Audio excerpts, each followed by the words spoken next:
Episode 9 is set to end the Skywalker saga and the sequel trilogy itself by writer and director J.J. Abrams and Chris Terrio. This is Mike Zero. If you guys are new to the channel, do make sure to subscribe to see future Star Wars content. Now, I will say that Episode 9 really does have a lot going for it. We do know that Disney and Lucasfilm are treating this movie with special care and are really playing it safe when it comes to the marketing of this movie.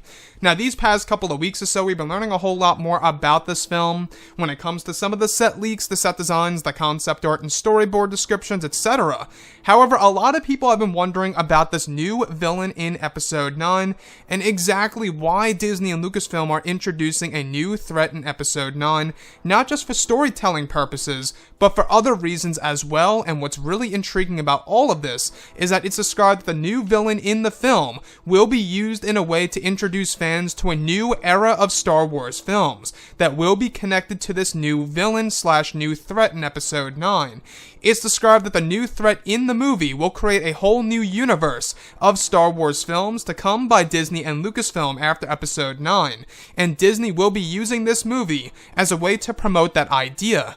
So I really want to go over a couple of parts about all of this. Now, what's really exciting about this is that this new threat, this new villain, if you will, in Episode 9 that will actually confront the First Order, the Resistance, Kylo Ren, and Rey, is going to be used as a way to really segue to a new universe of Star Wars films. So I'm not quite sure if this means that the new trilogy by the creators of Game of Thrones is going to be connected to this new threat, or if it's going to be Rian Johnson's trilogy, or if they're just going to be spin-off films coming in the future that will be connected to this new threat in Episode 9.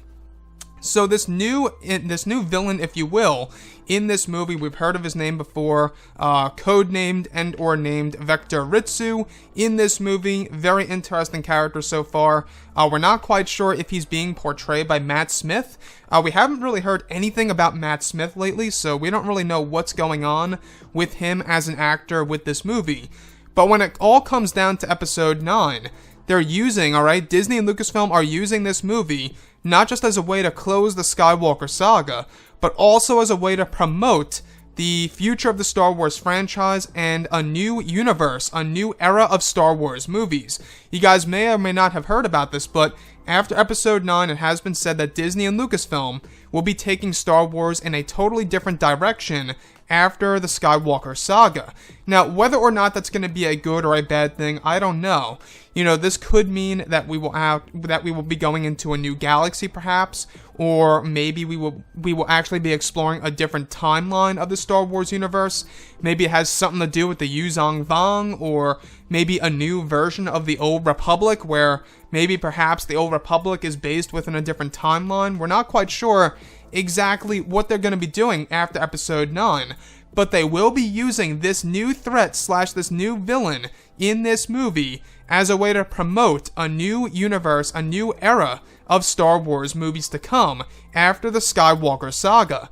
So not only is this, I think, a good choice by Disney and Lucasfilm in order to really promote the idea to both casual and hardcore fans alike around the world, but it's also a great idea to really make it feel a little bit more connected. And we heard about this before in the past, that one of the new trilogies coming our way is going to be connected to the sequel trilogy, and that is, of course, the creators of Game of Thrones and their new Star Wars trilogy. It's going to have some kind of connection to the sequels, and now you can see how the dots are starting to connect. This new threat that's going to be introduced in Episode 9 is actually going to be used as a way to introduce us to the new Star Wars trilogy to come in, of course, after the events of Episode 9. So, I wouldn't be too surprised if we get a surprise end credit scene that teases of what's to come after the Skywalker saga and the new trilogy by the creators of Game of Thrones, David Benioff and D.B. Weiss.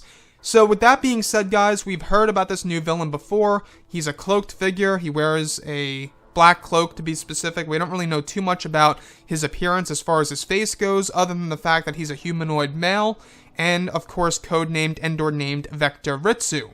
So Kylo Ren is actually going to be vulnerable at certain points in this movie from this new threat in Episode 9. Like I say, we actually have gone over this before in the past, that Kylo does come across a map that leads to the beyond and of course a new galaxy in the Star Wars universe. Now, could this new threat be coming from the beyond, or a new galaxy if you will, that will intervene the fight between the First Order and the Resistance in Episode 9?